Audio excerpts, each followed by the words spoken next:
It's my feel-good breakfast show.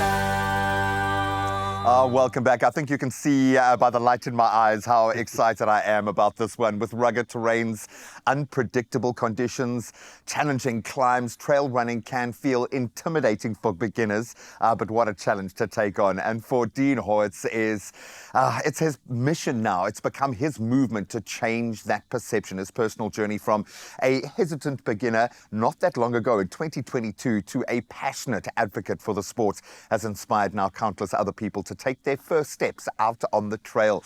And now, as the creator of the Trail Chasers podcast, he's built a thriving community that welcomes all of us at whatever level we are. So can we get a feel-good welcome for this awesome trail runner? Good morning, Mr. Dean Horwitz. Hey, welcome. Thank you, cameraman. I say it every day. We need a live studio audience just so I can have people cheering, because you deserve a cheer, man. Thank you. 2022. Yeah. I mean, how did this even begin, dude? I'm just seeing like, run, Forrest, run. You're just leaving your house and just never coming back. But that's not a long time to be this invested. Yeah, so it started with road running during COVID.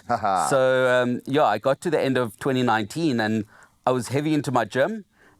But I did a park run with my family out in Tulbach, and I could not walk the 5Ks.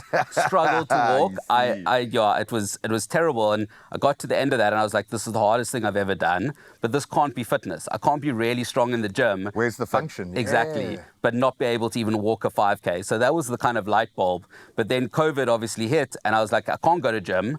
Might as well try running, and that's kind of where the ball started rolling. Wow, don't you love it when life inverts like that, where something that was so difficult and so challenging on so many levels reveals this? Yeah. What has it given you? Yeah, so I think, and then from there, it's just given me this amazing, sense of freedom, the sense of achievement. We were chatting about it, and I think there's so many things that we deal with in life, but running is the one thing that really I can put my hat on it and say, this is what I can achieve. So as you're saying, you can say, okay, I want to do a 5K, you work up to the 5K, you smash it, and then, you've achieved that. Whereas a lot of times in life, you're like, did I achieve something? Yeah. Am I doing well in my job? Always chasing. Yeah. And this is in your control. Your body is in your control. The miles are in your control.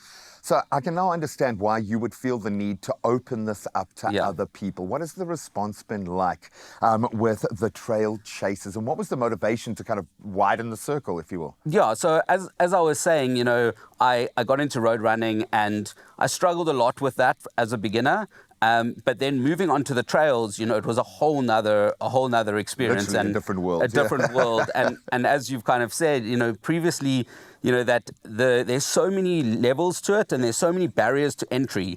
But I think once I found that I had a basic knowledge of it, that whole world just opened up. Yeah. But it's very intimidating in the beginning. So that does help then to have a tribe, to have your people around you to guide you into that space.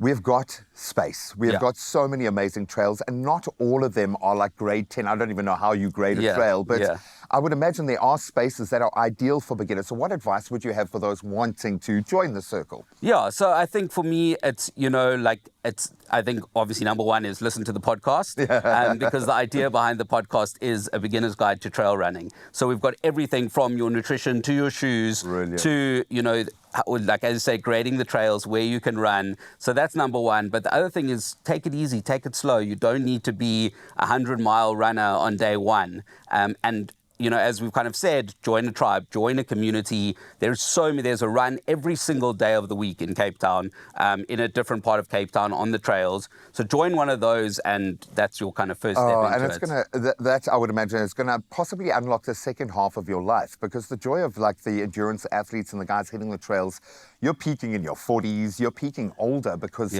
there is so much more you can do with your body in those spaces. But I got to ask, because you've now done a deep dive, what's the best piece of trail running advice you've received through the podcast? What has been the most valuable gem you've taken? Yeah, they're like every single episode, it's like it blows my mind, But I think it's that exact one that, you can stick on a level and you can just, slowly progress. And it's all about your own journey. I like even if that. you're doing it with 1,000 other people, and that's the beauty of trail running, is you could be with 1,000 people but be totally alone.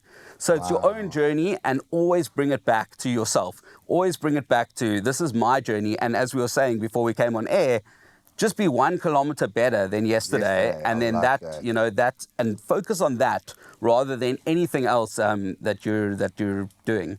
The long game, and there must be something very powerfully motivational from an intellectual, there's a meditative element when you're out there.